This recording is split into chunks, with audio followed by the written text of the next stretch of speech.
Hey there, sales leaders. Brock Boyd, CMI. And today I want to talk about the first item on the recruiting checklist for top talent, and in the case of what we do, top sales talent. And some of these things will seem pretty basic and straightforward, but you'd be surprised how often we see a lot of challenges and friction related to these things not being agreed upon up front. So bottom line, checklist item number one is making sure that all the stakeholders and people who be involved in the interview process and people who have a say in who gets hired or moved forward in the interview process, before the interview process begins, you need to make sure that all those parties agree on what the role is, what the criteria is that you all are looking for and measuring people by, and what the compensation structure looks like.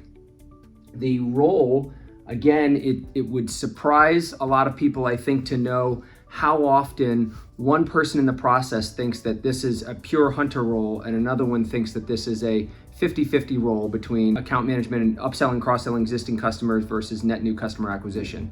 So make sure everyone's on the same page about this before you begin recruiting, before you begin talking to candidates and beginning an interview process.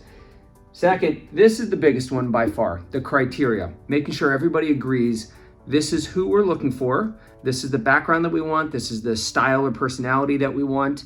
We're all on board with that, so we're gonna be measuring for the same criteria as we're interviewing candidates.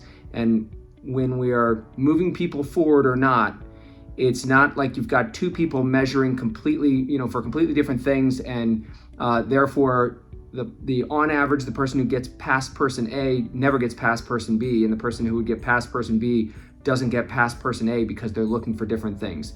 That needs to be handled before the process begins. So agreement on criteria from all the stakeholders or people involved in the interview process.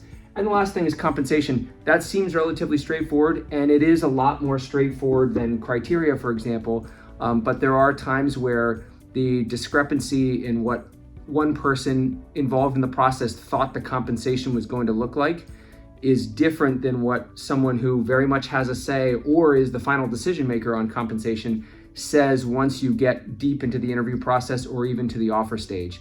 And then obviously things can collapse and either you lose a great candidate or you wasted a whole bunch of time talking to someone who is not a fit and you guys wouldn't hire anyway. That is it for this week. Happy hunting.